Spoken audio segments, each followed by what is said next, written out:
Gold trusted gold buyers మీరు తాకట్టు పెట్టిన బంగారాన్ని విడిపించి ఈ రోజు ఉన్న మార్కెట్ ధరకు కొనబడను.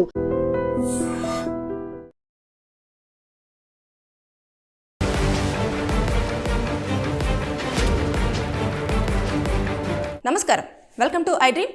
నేను మీ సంగీత. న్యూ ఇయర్ 2026కి పోలీసులు కొన్ని హెచ్చరికలు జారీ చేస్తున్నారు. అవి గనక పాటించకపోతే జైలుకు వెళ్ళడం పక్కా. ఏదైతే 12 గంటల తర్వాత ఖచ్చితంగా కూడా కొన్ని ఆంక్షలు అనేవి పోలీసులు పెట్టడం జరుగుతుంది. వాటిని పాటించకపోతే మీరు 6 నెలల పాటు జైలు శిక్ష, అదేవిధంగా ఫైన్కి బలయ్యే అవకాశాలు ఉన్నాయి. ఇప్పుడు న్యూ ఇయర్ రాగానే ఏమవుతుందంటే 12 గంటల ప్రాంతంలో బండ్ల మీద కానివ్వండి, కార్లలో కానివ్వండి, హైవేల మీద కానివ్వండి హ్యాపీ న్యూ ఇయర్ అని చెప్పేసి పెద్ద పెద్ద అరుపులతోటి, పెద్ద పెద్ద సౌండ్స్ తోటి ఏం చేస్తారంటే ఇతరులకు ఆటంకాలను, ఇబ్బందులను కలిగిస్తూ ఉంటారన్నట్టు. దానివల్ల వాళ్ళు న్యూసెన్స్ కేసు కింద కూడా వారు కేసు ఫైల్ చేయడానికి స్కోప్ ఉంటుంది. దాంతో అది కనుక చేశారనుకోండి వారికి మినిమం జైలు శిక్ష పడే అవకాశాలు ఉంటాయి, 3 to 6 months వరకు. దాంతోపాటు ఫైన్ విధించే అవకాశాలు ఉంటాయి. అలాగే పోలీసులు ఏదైతే వాళ్ళు హెచ్చరికలు జారీ చేస్తున్న సందర్భంలో ముఖ్యంగా మందు ప్రియులు ఎవరైతే ఉంటారో ఆ రోజు మద్యం సేవించి వెహికల్ కనుక నడిపినట్లయితే వారికి 10,000 రూపాయల వరకు ఫైన్, 6 నెలల పాటు జైలు శిక్ష, ఇకపోతే బండి సీజ్ చేస్తారు. లైసెన్స్ను కూడా ఒక 6 months వరకు కూడా హోల్డ్ చేసే అవకాశాలు ఉన్నాయి. ఇకపోతే ఏదైతే ఉంటుందో మీరు ఎక్కువ స్థాయిలో లేడీస్ని, జెంట్స్ ఏం చేస్తారంటే కార్లలో గట్టిగా హ్యాపీ న్యూ ఇయర్ అని చెప్పేసి పడుకున్న వాళ్ళని డిస్టర్బ్ చేస్తూ అంత అరుపులు, కాలనీలో మొత్తము, రోడ్ల మీద మొత్తం కూడా వచ్చిపోయే వాళ్ళకు ఇబ్బందులు కలిగించడము, వారిపైన కాగితాలు చల్లడము, ఇలాంటివన్నీ చేస్తూ ఉంటారు. అవి కూడా మీకు పనిష్మెంట్ పడే అవకాశాలు ఉంటాయి.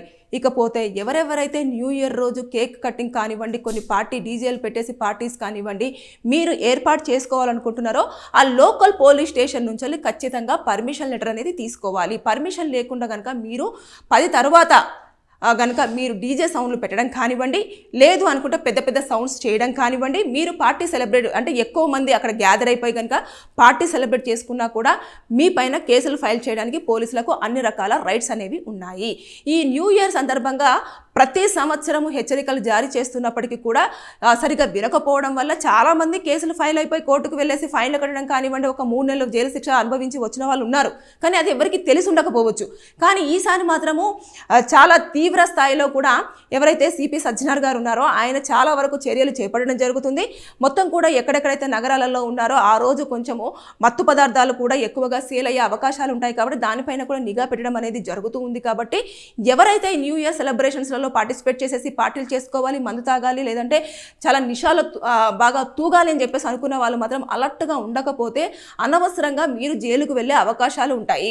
కాబట్టి సింపుల్గా ఆ 12 గంటల లోపే మీరు 12 గంటలకు న్యూ ఇయర్ సెలబ్రేట్ చేసుకొని అక్కడ నుంచి వితిన్ 12:30 కల్లా మొత్తం వేకెట్ చేసేసి ఎవరి ఇళ్లలో వాళ్ళు ఉండాలని చెప్పేసి పోలీసులు మాత్రం చాలా వరకు వాళ్ళు చెప్పడం జరుగుతుంది, అలర్ట్ ఇస్తున్నారు. కానీ అది గనక ఎవరైనా అతిక్రమిస్తారా మీకు ఇంకా మిమ్మల్ని పోలీసులు ఖచ్చితంగా అరెస్ట్ చేయడం జరుగుతుంది, జైలుకు వెళ్ళడం అనేది తప్పదు.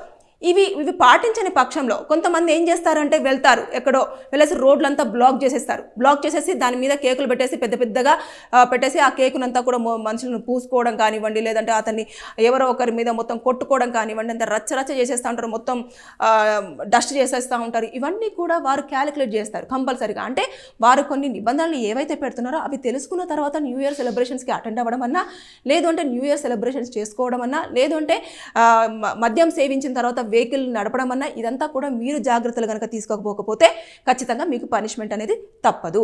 ఇవి ప్రతిసారి చెప్తున్నారు, ఏముందిలే మేము పోలీసులను రిక్వెస్ట్ చేసిన తర్వాత వాళ్ళే వదిలిపెడతారంటే ఈసారి మాత్రం వదిలిపెట్టే ఛాన్సెస్ లేవు. ఎందుకంటే చాలా వరకు మనం చూస్తూనే ఉన్నాం. గత వారం రోజులు కానివ్వండి, 10 రోజుల నుంచి కానివ్వండి, గాంజా దొరుకుతుంది, యూత్ ఎక్కువగా దీంట్లో ఉన్నారు, అమ్మాయిలను ఇలా బలాత్కారం చేస్తున్నారు, మద్యం ఎక్కువగా సేవించేసి ఇలా చేస్తున్నారు, అమ్మాయిలు ఒంటరిగా దొరుకుతారు, 4-5 ఫ్రెండ్స్ ఇలా చేస్తున్నారు, లేదంటే అమ్మాయిలే అబ్బాయిలను ఇలా హింసిస్తున్నారు అని చెప్పేసి అనే వార్తలు ఎక్కువగా రావడము, చిన్నపిల్లలు పెద్దవారు అని చెప్పేసి చూడకుండా వారిపైన అఘాయిత్యాలకు పాల్పడము, ఇవన్నీ జరుగుతున్న నేపథ్యంలో పోలీసులు మాత్రం ఈసారి న్యూ ఇయర్కి చాలా నిఘా అనేది పెట్టడం జరుగుతుంది. ప్రతి సీసీ కెమెరాల జిల్లాలో కూడా ఎవరు ఎక్కడ ఏం సెలబ్రేట్ చేస్తున్నారు, ఎవరు ఎంతమంది పార్టిసిపేట్ చేస్తున్నారు, ఎవరు ఎంతసేపు అక్కడక్కడ తిరుగుతున్నారు అనే దానిపైన కూడా కంట్రోల్ రూమ్ నుంచి కూడా పూర్తి స్థాయిలో పోలీసులు మాత్రం నిఘాను ఏర్పాటు చేసుకుంటూ వారి ఇన్ఫర్మేషన్ అంతా కూడా గ్యాదర్ చేస్తుంటారు. ఒకవేళ జరగరాని సంఘటన అక్కడ కనుక జరిగింది అనుకోండి, ఖచ్చితంగా అక్కడ ఎవరైతే ఉంటారో వారందరినీ కూడా ఇన్వెస్టిగేషన్ చేయడం జరుగుతుంది. ప్రతి ఒక్కరి దగ్గర నుంచి కూడా ఇన్ఫర్మేషన్ అనేది తీసుకుంటూ ఉంటారు. ఇకపోతే ఆ రోజు ఏం చేస్తారంటే న్యూ ఇయర్, అసలు ఇక మనం ఇంకా ఈ ఇయర్ రాగానే మన జీవితం అంతా మారిపోతుంది అని చెప్పేసి బండ్లు ర్యాష్గా డ్రైవ్ చేయడము, కాళ్ళు ర్యాష్గా డ్రైవ్ చేయడము, దీనివల్ల అక్కడ యాక్సిడెంట్స్ జరగడం అనేది, చాలామంది ప్రాణాలు కోల్పోవడం అనేది కూడా మనం చూస్తూ ఉంటాం. కాబట్టి ఇవి కూడా అక్కడ కూడా పోలీసులు ఉంటారు, మఫ్టీలో ఉండొచ్చు, లేదంటే వాళ్ళు డ్యూటీలో ఉండొచ్చు, నైట్ డ్యూటీలో. వాళ్ళందరూ కూడా ఒక లిమిట్ పెడతారు. ఆ లిమిట్ కంటే కనుక మీరు వెహికల్ని డ్రైవ్ చేసినట్టు కనిపించిందా, మీరు ఖచ్చితంగా మీ వెహికల్ సీజ్ అవ్వడం పక్కా. వాళ్ళంతా కూడా ఇప్పుడు పోలీసులు దీనిపైన చాలా తీవ్ర స్థాయిలో, యూత్ అసలు సరిగ్గా వినట్లేదు, యంగ్స్టర్స్ కానివ్వండి, పెద్దవాళ్ళు కానివ్వండి, ఎవరైనా సరే వారి కంట్రోల్లోనే ఈ యొక్క న్యూ ఇయర్ సెలబ్రేషన్స్ అనేది సెలబ్రేట్ చేసుకునేలాగా అన్ని చర్యలు అయితే చేపడుతున్నారు. ఒకవేళ అతిక్రమిస్తే ఇంకా దాని తర్వాత నేను చెప్పినట్టుగా మీకు శిక్ష అనేది మాత్రం మిమ్మల్ని ఆ దేవుడు కూడా రక్షించలేడు. అలాంటి శిక్షలు అనేవి పడే అవకాశాలు ఉంటాయి. ర్యాష్ డ్రైవింగ్ ఒకటి ఉంటుంది, తర్వాత న్యూసెన్స్ కేసు ఒకటి ఉంటుంది, తర్వాత డ్రంక్ అండ్ డ్రైవ్ కేసు ఒకటి ఉంటుంది, తర్వాత నెక్స్ట్ ఏదైతే దారి పొంటి పోతున్నారో వాళ్ళకి ఆటంకాలు కలిగిస్తే దాని ప్రకారంగా ఉంటుంది. ఇక ఏ కామెంట్ చేసినా ఉంటుంది. ఇలాంటివన్నీ ప్రతి ఒక్కటి కూడా ఆ రోజు ఎవరిపైన చేయి చేసుకున్నా అటెంప్ట్ మర్డర్ కింద కన్సిడర్ చేస్తారు, లేదు ఎవరైనా కొట్టినా దాడి కింద కన్సిడర్ చేస్తారు.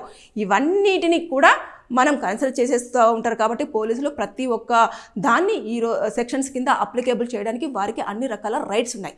సో న్యూ ఇయర్ సెలబ్రేషన్స్లో హ్యాపీగా సెలబ్రేట్ చేసుకొని ఎండప్ అవ్వండి కదా, తప్పించి మీరు ఏదో చేయబోయి ఏదో చేశారంటే అనవసరంగా మీ న్యూ ఇయర్ అంతా కూడా జైలు పాలవడమే తథ్యం. ఇది మాత్రం నేను పోలీసులు మరీ హెచ్చరిస్తున్నారు. వారు హెచ్చరికలు జారీ చేస్తున్నారు. దాని ప్రకారంగా వారు ఏమేమి ఇస్తున్నారో ఆ యొక్క అలాట్మెంట్ అంతా కూడా పాటిస్తూ న్యూ ఇయర్ సెలబ్రేషన్ చేసుకోవాలని చెప్పేసి నేను చెప్పడం జరుగుతుంది. Thank you. And for more videos, Please subscribe to iDream. Please subscribe to iDream. Please subscribe iDream. And please subscribe to iDream. For more videos, subscribe to iDream.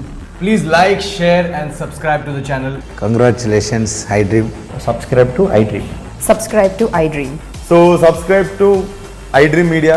iDream team andarki huge congratulations. Please subscribe iDream Media. Please subscribe to iDream. Subscribe iDream. Please subscribe to iDream. iDream అంటే నా కళల ఛానల్ను subscribe చేసుకున్న నోరు తిరుగుతలేదు, మీరైతే గంట గుర్తు కొట్టండి. For more such videos, please subscribe to iDream. Subscribe to iDream. Please subscribe to iDream. Please subscribe iDream Media. Please do subscribe to iDream. Please subscribe to iDream Media. For best entertainment and information, please subscribe iDream. And don't forget to subscribe to iDream.